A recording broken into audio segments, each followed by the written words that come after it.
minutes, we are joined by Colonel Miri Eisin, Director of the International Institute for Counter-Terrorism. Thank you very much for being with us, Miri. I want to discuss something the IDF mentioned. 11,000 terror targets struck since the beginning of the war, yet Hamas still obviously having the ability to fire rockets and to wage war. What exactly does 11,000 terror targets mean, and how many have to be taken out before we can actually see an impact on their fighting capacity? Ariel, Hamas has been preparing both the terror attack, but what they're going to call their defense, for literally a decade. That underground subterranean arena has 30,000 of the trained terror fighters. And in addition, Hamas has a lot of close supporters that are throughout the Gaza Strip.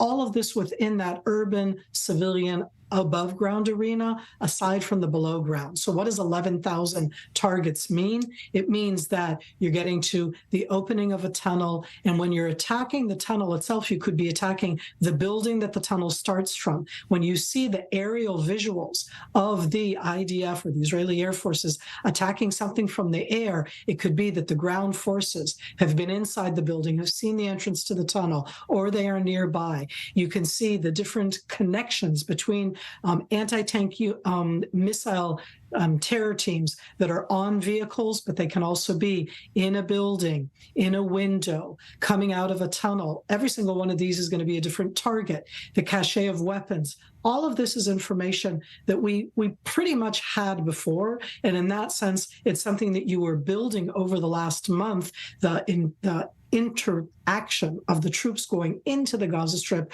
are going to find more specific targets. So it's the combination of what we knew from before and did not attack in the past and are now doing so specifically.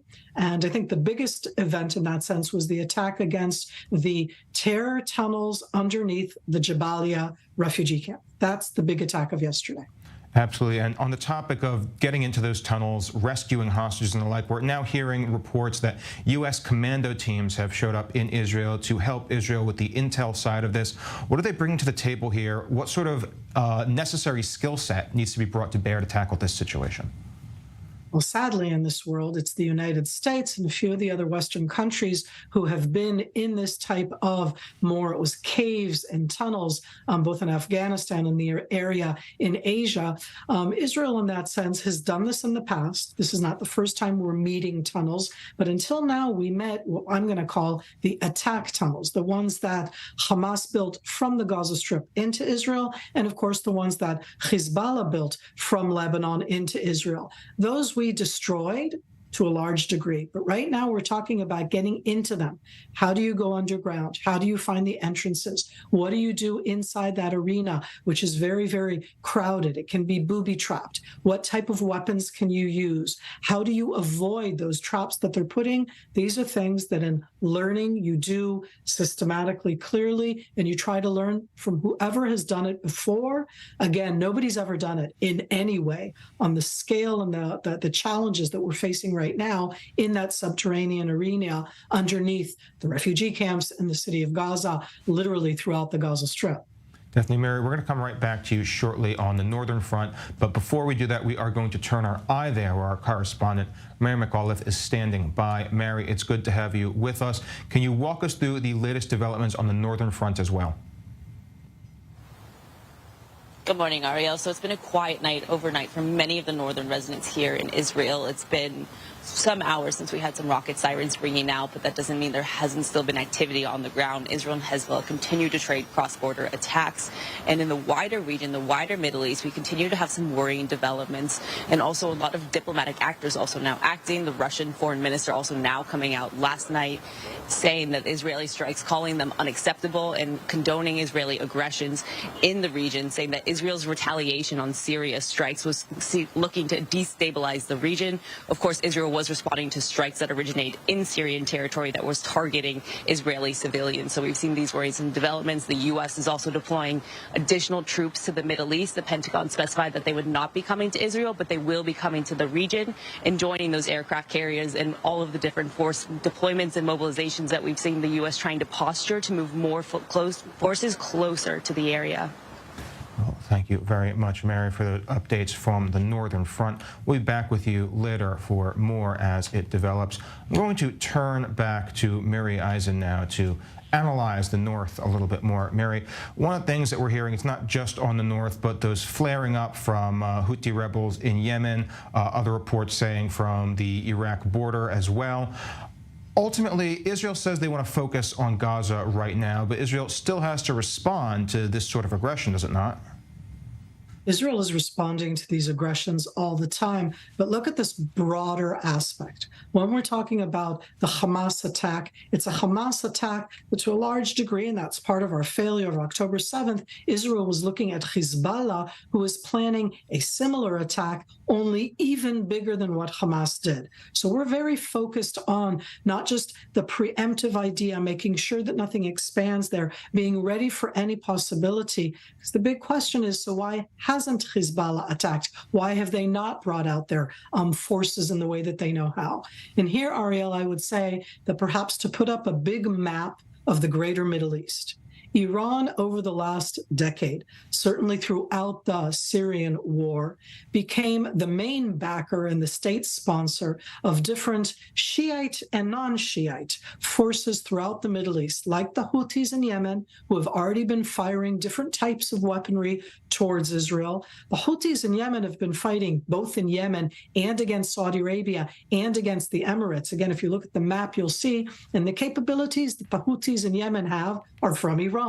When we say about Iraq, or for that matter, the Golan Heights on the Syrian side and throughout Syria, you have different Shiite forces that are built, sustained, and then manned by different Shiites from around the world, that all of their capabilities come from Iran. So Iran is poking. They're making sure that they say we're participating. Send it from Yemen, send it from Iraq, from the Shiites on the Golan Heights, and Hezbollah is keeping what I'm going to call a low-key, constant participation. But we all have to be aware. Hezbollah could go full scale. And if Hezbollah goes full scale, the Iranians are the ones that would tell them to do so, then we're all going to see a much harsher arena that we're in. So I say all of that as we look around, we're all aware. I'm very proud as an Israeli of the defenses that we've put up. If it's Arrow that was used against incoming from Yemen in very long-range missiles, if it's the David Sling, and of course Iron Dome that is protecting us, but those are all our protections against these incoming. The fact that they're all being used right now, these are the things we have defenses against. We will stand strong, but it keeps getting more and more, and we all need to be aware it could get worse. And because everyone believes that to be almost an inevitability at this point, ultimately, what is that going to look like if Israel is forced to split its military capabilities between the north as well as Gaza? First of all, we have the capabilities. It's something that we've been understanding for years. We always talked about two different arenas. We erroneously thought that Hezbollah would start and Hamas would join in. Hamas started, definitely surprised us, and we've been waiting for Hezbollah to join in. So we have those capabilities. In this case, I'd also zoom out again in the map because the different Shiite forces, the Iranian-backed Shiite forces, the Iranian-trained, armed Shiite forces that are all over different places in the Middle East have been attacking U.S. forces, U.S. locations all over the Middle East over the last 3 weeks. It didn't even just start in the last week. So we're already talking about something where Iran states clearly it's the U.S. and Israel. It's the big devil and the little devil. So that if you're talking about Israel's response, we are ready. That doesn't make it easy. Casualties, very harsh war, we are ready. And the United States and other countries are upping their understanding and their direct involvement in what is going on here, because this is not Israel against the world. It's not Israel against Islam. It is about both the Iranian, very strong Iranian monster trying to bring out something that will be all over, dragging everybody in, and we're all going to be able to withstand it. But as I say, this isn't alone, though we could. It is together with the United States, and it is together with that Western world. Absolutely, Mary. And I want to point out to our viewers right now, the images you were just seeing on the screen are live images from strikes in Gaza as Israel is pounding Hamas terror infrastructure as support for the ground forces operating there. I'm going to turn back to you again, Mary, because we've been discussing that ultimately it is Iran's hand that is behind this situation. And we're talking about the response on the north, we're talking about the response on the south, but ultimately, what is the response in Tehran itself?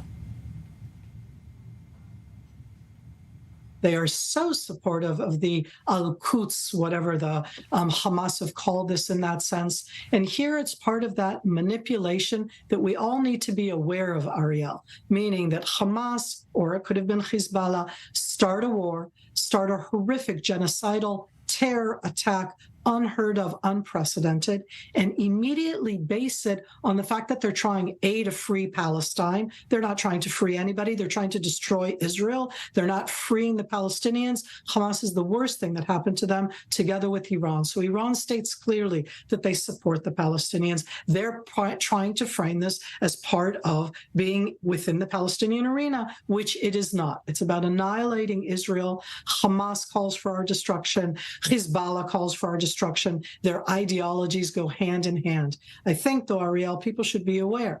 Iran is very, very scared, both of Israel and of the United States, and they want to be sure that they are not attacked, meaning they are using the proxies from Yemen, from Iraq, from Syria. For that matter, Hamas in the Palestinian arena and the Hezbollah up north, they're going to use the proxies. They don't want to be attacked themselves, and they've stated that clearly. Well, thank you, Mary, for that explanation. We're going to move to another topic now first, that, of course, being the international reaction to Israel at war for more than 3 weeks now, even as the United States in the Senate is discussing aid bills for Israel. We saw pro-Hamas protest inside the capital of the United States as well. Terror supporters jeering from the observation area while the U.S. is discussing aid. This was addressed directly by U.S. Secretary of State Antony Blinken. Let's take a quick listen to that. I also hear very much the passions expressed in this room and outside this room. All of us are committed to the protection of civilian life. All of us know the suffering that is taking place as we speak. All of us are determined to see it end. But all of us know the imperative of standing up with our allies and partners when their security, when their democracies are threatened. That's what's happening now. We stand resolutely with them, even as we stand resolutely for the protection of innocent civilians. Could you? And we now turn to our senior correspondent, Owen Alterman, in studio, help us understand a little bit more about the international arena. Obviously, the United States is Israel's biggest ally, biggest backer militarily, diplomatically, and more. We're starting to see an undercurrent in the United States that supports not just the Palestinian side, but Hamas directly, with a growing undercurrent and fervor. Yeah, it's obviously disconcerting to people who support Israel. It's obviously disconcerting to Jews. A lot of it, of course, focused on university campuses. But Ariel, for all the pictures that make people so upset, I think there has to be an understanding of the bigger picture, which is there are a lot of people who don't like these protesters. There are a lot of people who don't like them being on the streets. There are a lot of people who don't like their messaging. There are a lot of people who don't like what they see as their extreme positions. And that's an opportunity for Israel, an opportunity for Israel's advocates to position Israel as the home for people who are in the political center, right? Not for people on the far right, where there are pockets of hostility to Israel, and not for people on the far left, but for people in the political center who want a calm, insane debate with moderate positions. And I think that's where Israel's advocacy should go. Not trying to take on the protesters head on, but simply say we are the home for Americans, for that matter, Europeans of the political center. And we saw Blinken's full-throated support in that soundbite. He's also coming to Israel on Friday. What do we know about what he's bringing here?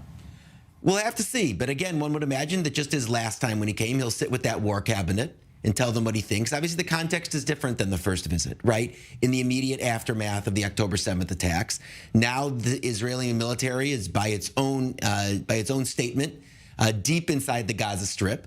And the administration is going to want to continue to balance its strong support for Israel with its strong recommendations for the Israeli government and Israeli military about how it should be conducting the war, and about this issue of humanitarian aid, which has been a priority for the administration from the get-go. And obviously, they're going to want to see the humanitarian aid continue and increase. There are all sorts of interesting proposals on the table for how to make that happen and how to treat for injured and hospitalized patients in Gaza. Of course, we saw a small number of them cross over the Egyptian border yesterday, according to Egyptian officials. And one would imagine the Biden administration was involved behind the scenes with that. So I think more of the same in that sense. But of course, there is a symbolic importance of having the Secretary of State come here. In this case, not only to show his strong support for Israel, that there is that, and think back to the emotional speeches that not only Joe Biden gave, but Antony Blinken as well in that first week, but also I think showing America's allies and Israel's allies around the world that they're also on board with trying to do what they can to affect the way the ground campaign and the wars are conducted. And you actually just mentioned the aid issue, so I want to point out to our viewers, you were just looking at some visuals, some video from the Rafah crossing to Gaza live, as you're seeing on screen right now. It's actually one of the focal points right now of U.S. interests. And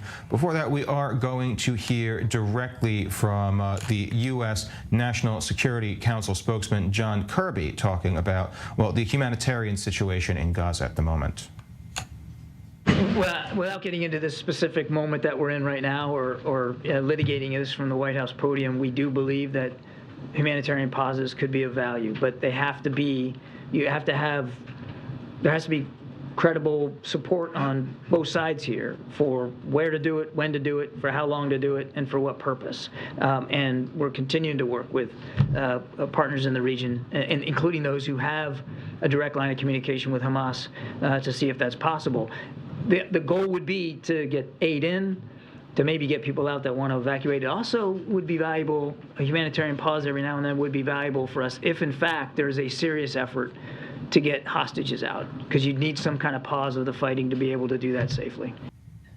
I want to turn back to Owen Alterman here in studio. We heard from John Kirby about international partners in the United States and Israel, both realizing at this point that alone they cannot manage this conflict, manage this status quo in perpetuity. We're seeing a report in Bloomberg right now about some other regional partners, Saudis and others, possibly being brought in to manage Gaza the day after the war. Can you walk us through a little bit about what's under discussion? Yeah, I mean, listen, these proposals have been out there since the beginning of the war and the beginning of the discussion of the day after. The consensus in Israel is there's no good solution, but the Israelis are sick of worrying about the devil that they don't know, given what we've seen from Hamas.